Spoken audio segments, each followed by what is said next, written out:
ඕගොල්ලෝ නිතරම වගේ මේ දවස්වල කෝල් කරලා මැසේජ් කරලා නිතරම වගේ අහන ප්‍රශ්නයක් තමයි මම හොටෙල් එකකට වගේ සම්බන්ධ වෙන්න කැමතියි. මම කෝස් එකක් කරන්න කැමතියි. නමුත් මේ කාලේ යුද්ධය නිසා කෝස් එක කරලා වටිනාකමක් තියනවද, ජොබ් තියනවද, පිටරට වගේ ජොබ් තියනවද, වටිනාකමක් තියනවද කියලා සරලව ඇහුවොත්, සරලව කතා කරුවොත් ඕගොල්ලෝ නිතරම වගේ මට කෝල් කරලා මැසේජ් කරලා අහනවා.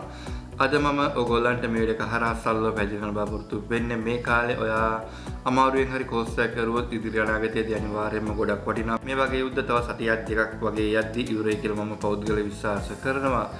ඒක මගේ විශ්වාසය විතරයි. නමුත් මම ඔයගොල්ලන්ට පැහැදිලිව කියන්න කැමතියි මේ වගේ දේවල් වලට ඔයගොල්ලෝ හිර වෙන්න එපා. ඔයා කෝස් එකක් කරනවා නම් බය නැතුව කරන්න. අනාගතයේ දවසක අනිවාර්යයෙන්ම ඔයගොල්ලන්ට ජොබ් තියෙනවා.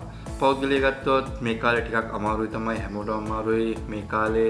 ඊට හේතුව තමයි මගේ යාළුවෝ ඉන්නවා ඩුබායි වල ඉන්නවා, මෝල්ඩිව්ස් වල ඉන්නවා. මෝල්ඩිව්ස් වල මගේ යාළුවෙක් ඊයේ පෙරේදා කතා කරලා කියපු කාරණා තමයි එයා වැඩ කරන රිසෝට් එකේ තෙල් තියෙන්නේ තව දවස් 5කට 6කට වගේ විතරයි කියලා කිව්වා. ඒ රිසෝට් එකේ ස්ටාෆ් එක ඉන්නවා 1200ක් වගේ ස්ටාෆ් එකක් ඉන්නවා. දැන් ඒ රිසෝට් එකටම ගෙස්ලා ඉන්නේ ගෙස්ලා 25 දෙනෙක් තමයි ඉන්නවා කියලා කිව්වේ. 1200ක් ස්ටාෆ් එක තියාගෙන 25කට ආසන්න ගෙස්ලා පිරිසක් තමයි ඉන්නවා කියලා කිව්වේ. ගොඩක් අමාරු කාලයක් හොටෙල් ඉන්ඩස්ට්‍රියට විතරක් නෙමේ ඕනම ඉන්ඩස්ට්‍රි එකකට ඉතාමත්ම අමාරු කාලයක් මේ කාලේ. ඔයගොල්ලෝ මේ කාලේ ටිකක් අමාරුවෙන් හරි අල්ලන් හිටියොත් අනිවාර්යයෙන්ම ඔයගොල්ලන්ට කොට දාගන්න පුළුවන් කියලා මම පෞද්ගලික විශ්වාස කරනවා. මේ ඊයේ පෙරේදා ඩුබායි වල ඉන්න චෙෆ් කෙනෙකුත් මට කෝල් කරලා කියපු කාරණා තමයි ඒගොල්ලොත් හරි අමාරුවෙන් තමයි මේ හොටෙල් රස්සාව කරන්න කියලා කිව්වා. ඒකට හේතුව තමයි ඩුබායි වලටත් ගානවා. ඒගොල්ලන්ගේ හොටෙල් එකට ආසන්නම ටවුන් එකකට බෝම්බයක් හදලා තියෙනවා, ඩ්‍රෝන් එකක් හදලා තියෙනවා. ඒ නිසා ඒ හොටෙල් එකට දැන් ගෙස්ලා නැහැ කියලා කිව්වා. මේ යුද්ධය සමහරක් කට්ටිය ඇමරිකා, ඊශ්‍රායල් වෙනුවෙන් පෙනී ඉන්නවා, සමහරක් කට්ටිය ඉරාන් වෙනුවෙන් පෙනී ඉන්නවා. පෞද්ගලික මගේ මතය ගත්තොත් යුද්ධයට පැත්තක් ගන්න අත්‍යවශ්‍යම නැහැ. තම තමන්ට පොලිටිකල් මතවාද තියෙන්න පුළුවන්, අර පැත්ත සුපිරි වෙන්න පුළුවන්, මේ පැත්ත සුපිරි වෙන්න පුළුවන්. ලංකාව කියලා කියන්නේ යුද්ධය නිසා අමිල පරිප්පුවක් ආපු රටක්. ඒ නිසා අපි ලංකාවේ පුරවැසියෙ හැටියට මම හිතන්නේ යුද්ධයට පැත්තක් ගන්න අවශ්‍ය වෙයි කියලා. තමන්ගේ ඔපිනියන් නැති තමන්ගේ දේවල් හිතේ තියාගන්න. මොකද අනවශ්‍ය දේවල් ඕගොල්ලෝ YouTube එකේ, Facebook එකේ දැම්මට පස්සේ සමහර රටවල් වලට ඕගොල්ලන්ට වීසා පවා හම්බෙන්නේ නැතුව යයි. උදාහරණයක් ගත්තොත් ඕගොල්ලෝ ඊශ්‍රායලට විරුද්ධව, ඇමරිකාවට විරුද්ධව පෝස්ට් වගේ එහෙම ෆලෝ කරුවොත් අනිවාර්යයෙන්ම ඕගොල්ලෝ ඇප්ලයි කරුවොත් ඒ වගේ රටකට අනිවාර්යයෙන්ම ඕගොල්ලන්ගේ ප්‍රොෆයිල් එක චෙක් කරනවා. YouTube එකද Facebook එකද අනිවාර්යයෙන්ම ඇල්ගොරිතම් හරහා චෙක් කරනවා. ඒ නිසා ඕගොල්ලන්ට ඒ වගේ රටකට කවදාවත් යන්න බැරි වෙයි. ඒ නිසා ඕගොල්ලන්ගේ බෑන් වෙයි. සමහර අවස්ථාවලදී ඕගොල්ලෝ ඇමරිකාව වෙනුවෙන් පෙනී ඉඳලා ඉරාන් වලට පෝස්ට් දැම්මොත් මෙහෙම කියලා අනිවාර්යයෙන්ම ඕගොල්ලන්ගේ ඉදිරි අනාගතයට බලපායි කුමන හෝ රටකට විසයක් ගන්න. ඒ නිසා යුද්ධයකට කවදාවත් පැත්තක් ගන්න එපා. මම ඔයගලන්ට කියන්නේ ඔයගොල්ලෝ හොස්පිටැලිටි ඉන්ඩස්ට්‍රිය ඇතුළත ඉන්න කැමති නම් අනිවාර්යයෙන්ම ඇතුළත් වෙන්න. යුද්ධය මම අර කලින් කිව්වා වගේ මාසයක් දෙකක් වගේ යද්දී සාමාන්‍ය නෝමල් අතරපත් වෙන්න පුළුවන්. මම ඔයගලන්ට කියන්නේ මේ කාල සීමා ඇතුළත ඔයගොල්ලෝ හරියම පාඨමාලාවක් හදාරන්න ට්‍රේනින් යන්න. ට්‍රේනින් ගිහිල්ලා අනිවාර්යයෙන්ම හොඳ හොටෙල් එකක ප්‍රැක්ටිස් කරන්න, වැඩ කරන්න. ඒ තුලින් ඔයගොල්ලන්ට හොඳ රටකට යන්න පුළුවන් සහ ලංකාවේ වුණත් ඔයගොල්ලන්ට ලක්ෂයකට වඩා සැලරියක් ගන්න පුළුවන්. ආරාධනා කරනවා ඔයගොල්ලන්ට යුද්ධයට පෙනී ඉන්නේ නැතුව තමන්ගේ වැඩේ හරියට කරන්න.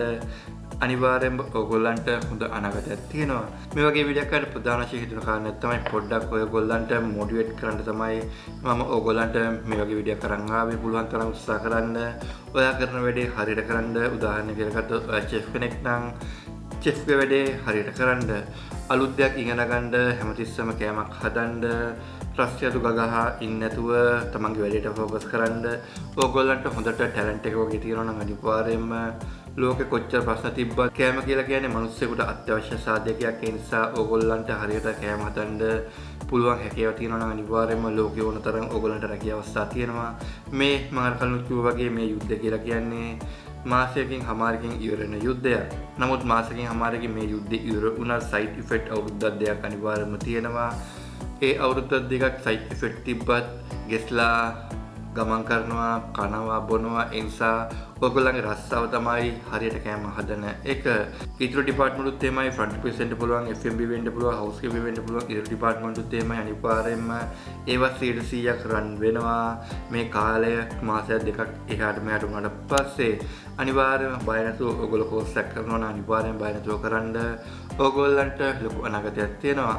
හොස්පිටල් ඉන්ඩස්ට්‍රිය කියලා කියන්නේ මම පොඩ්ඩක් Google එකේ සර්ච් කරුවා 8 trillion business එකක් මේ හොස්පිටල් ඉන්ඩස්ට්‍රිය කියලා කියන්නේ එක අවුරුද්දකට. ඔයගොල්ලෝ කැමති නම් හොස්පිටල් ඉන්ඩස්ට්‍රියට ඇතුළත් වෙන්න එහෙනම් මම ආරාධනා කරනවා ITech campus එකත් එක්ක එකතු වෙන්න කියලා. ITech campus එක හරහා ඔයගොල්ලන්ට හොස්පිටල් මැනේජ්මන්ට් පාඨමාලාවට අමතරව industrial cookery, pastry and bakery, house keeping, front office, FMB වගේ සියලුම පාඨමාලා ඔයගොල්ලන්ට එකම වහලකට හදාගන්න පුළුවන්. contact details දාලා තිනවා. මෙන්න මේ 3 වෙන contact details වලට දැම්ම කෝලයක් දෙන්න. ඔයගොල්ලන්ට පුළුවන් මේ අයිතිය තුලින් ඔයගොල්ලෝ කැමති පාඨමාලාවක් හදාරන්න. මම මේ වීඩියෝ එක මම ෂූට් කරුවේ ස්ක්‍රිප්ට් එකක් හදාන්න මේ ෂූට් කරුවේ නිකන් කැමරාව දිහා බලාගෙන ඔහේ ෂූට් කරුවා. ඒට හේතුව තමයි ගොඩක් කට්ටිය කෝල් කරලා කියනවා මේ කාලේ හොඳයි විදිහට ටූරිසම් ඉන්ඩස්ට්‍රිය ඇතුළත් වෙන්න, හොටෙල් ඉන්ඩස්ට්‍රිය ඇතුළත් වෙන්න ගොඩක් දෙනෙක් ප්‍රශ්න අහනවා මගේ. ඒ නිසා මගේ පෞද්ගලික ඔපිනියන් එක තමයි මේ වීඩියෝ එක හරහා ඔයගලන්ට අරන් ආවේ. එහෙනම් අලුත් වීඩියෝ එකක් හැමලකම් ගිලෙන්නම්. මම චිමිලා.